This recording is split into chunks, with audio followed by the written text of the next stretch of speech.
Hey everyone, Andy Sykes here, and today we're going to go over 4 of the most exciting bikes that I saw at the China Cycle Expo 2025. We're going to go over budget, flagship, and EMTB, so let's get into it. The first in my list is this, the XDS Nakota. XDS is a huge brand. They make road, mountain, and gravel bikes. They even make bikes for other large manufacturers too. But the XDS Nakota is completely new. This is the flagship bike in their range of 3 new youth bikes. The XDS Nakota is their top of the range youth enduro bike, and it comes in sizes small and medium, so if you are a shorter adult, you can get away with riding this bike. This mullet bike might look like it's made of carbon fiber, but that's part of the trick.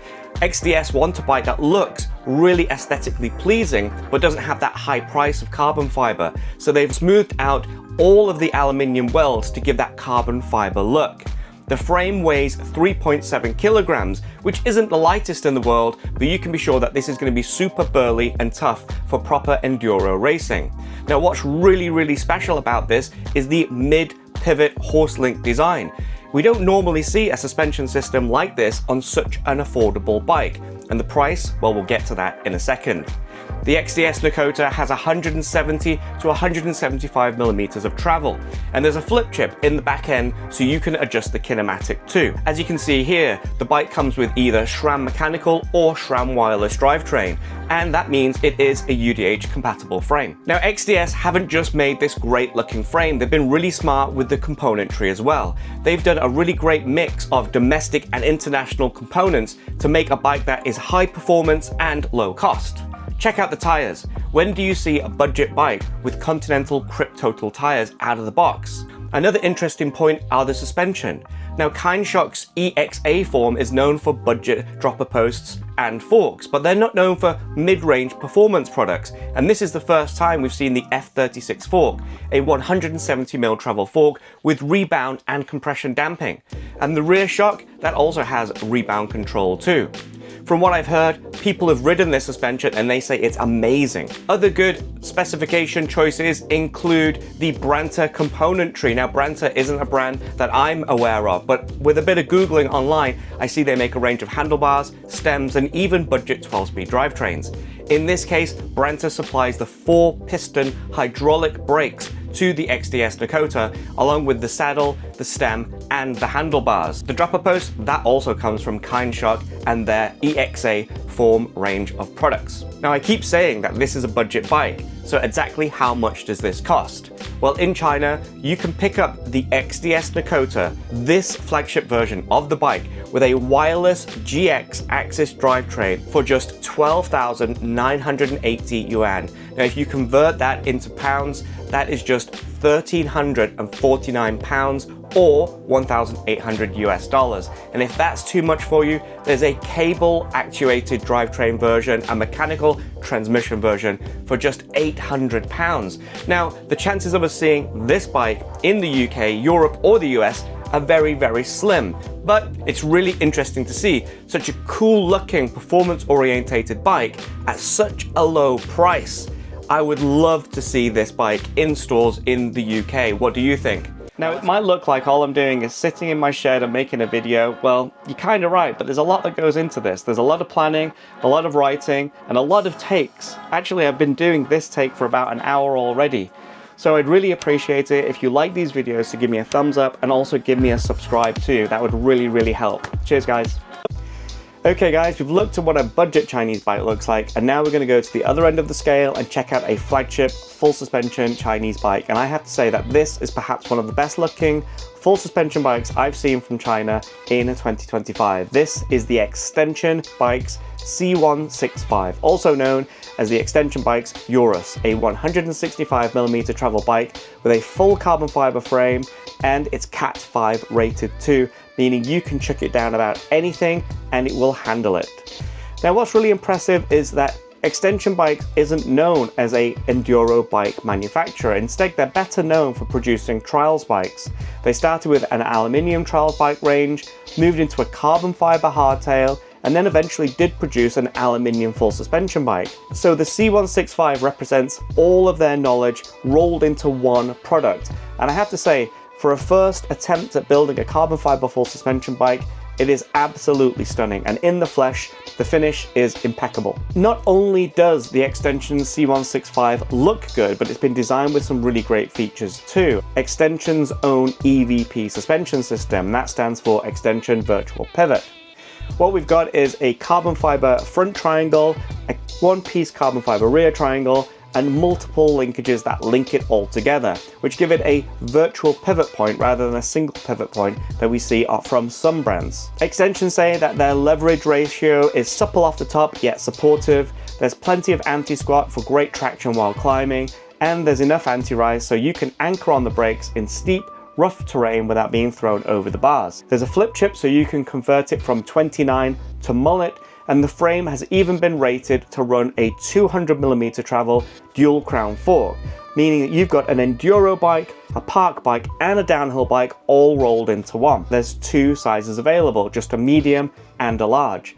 Both sizes run a 63.5 degree head angle, a 78 degree seat tube angle, and reach numbers from 455 to 475. While there's only two frame sizes available, Extension Bikes actually does offer some customization in the form of a custom paint feature. You can have the bike either in a raw finish with a nice thick clear coat as seen in these photos, but if you really want to splash out or you want something really special, you could go for something like this. This is their Ice Crackle finish, a fully custom paint, and it looks absolutely amazing. And again, not something we would expect from a Chinese brand that we may have not heard of before. I think the Extension C165 is the best looking flagship Chinese mountain bike of 2025 so far. So we've talked about the budget and the flagship bikes that impressed me at the China Cycle Expo, and now it's time to talk about the EMTBs, and I have to start with this one, the Velduro Rogue. While not a Chinese brand, this New Zealand-based startup did choose the China Cycle Expo to show off their latest prototype. Once launched, the Velduro Rogue will feature a full carbon fiber frame, mid-pivot suspension layout, 160mm of travel, and a DJI Avinox motor with built-in 800 watt-hour battery. Now, the bike that we see in these photos and video is actually a 3D printed prototype, but still, everyone who saw it got super excited about the future of this brand. One comment that people did mention was the fact that the Rogue does look similar to current Trek and Norco bikes, and there's a very simple reason for that. Each of those models uses the same Australian-developed iTrack suspension system. And while we don't know the kinematics of the Velduro Rogue, we do know it will have a rearward axle path, meaning it's going to be great in really technical terrain, yet it's going to be super efficient when getting the power down. And that's going to be important because this bike will ship with the DJI Avinox motor out of the box with the latest software update, meaning up to 1000 watts of power all the time, up to 120 Newton meters of torque too. But because it has an 800 watt-hour battery built in, you should be able to make the most of that all day long. Now, it's clear to me that this is a bike designed by riders for riders because there are some really nice features. For example, the seat post design is completely straight and designed to accept a 240mm dropper post slammed all the way down, meaning you've got great standover height. There's room for a bottle in the frame, and there's a mullet flip chip. That means you can run either a full 29er setup or a rear 27.5 without affecting the geometry. Velduro will offer the Rogue in 4 sizes, small, medium, large, and extra large, each one with a 63.5 degree head angle and a seat tube angle of around 78 degrees, give or take a 0.1 or 2 degree here and there, depending on the size you choose. Reach figures go from 440 all the way to 515mm, so there should be a bike that suits you. What's really interesting about Velduro's market plan is they plan to release 2 models that are completely built up, and in some markets a frame set only option that will come pre-installed with the DJI motor, battery and screen. However, due to different laws and regulations in different countries, I'm not sure which countries the frame set will be available in. However, if it does come to the UK, it will cost around £4,000, which is pretty decent for what you get. If you're as excited about the Velduro Rogue as I am, let me know in the comments below. I really cannot wait to get my hands on one of these and give it a full test. Teewing has to be one of the hottest names in EMTB right now, with a lot of the media talking about them. This Chinese brand is better known for producing electric scooters for commuting or fun, but for this year they've decided to enter the competitive world of EMTB with the Teewing Turbo Force range of bikes. Really good bikes that are a perfect competitor to DJI's Amflow bikes. They've got a carbon fiber frame, Cat 5 rated, they have 150mm of travel, a DJI Avinox motor system, and an 800 watt-hour internal battery. Teewing offers 3 models in their range, starting at just 5,499 euros.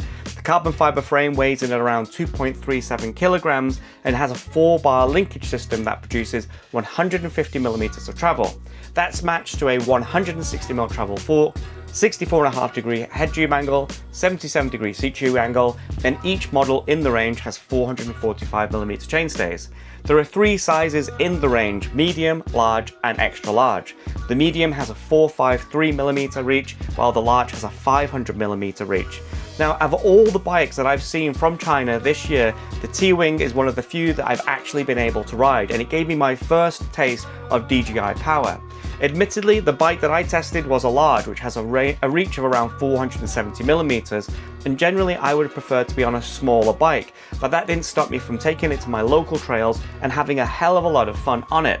The back end is really easy to set up, and the 150mm travel is perfectly suited for trail and light enduro use. The bike, weighing in at around 21.9 kilograms with inner tube, so I could save some weight on it, was actually really refreshing to chuck around on the trail. That DJI motor system is absolutely incredible. The motor that I had didn't have the latest 1000 watt firmware update because it wasn't available at the time. But even in auto, it produces a hell of a lot of power and plenty of torque for flying up hills.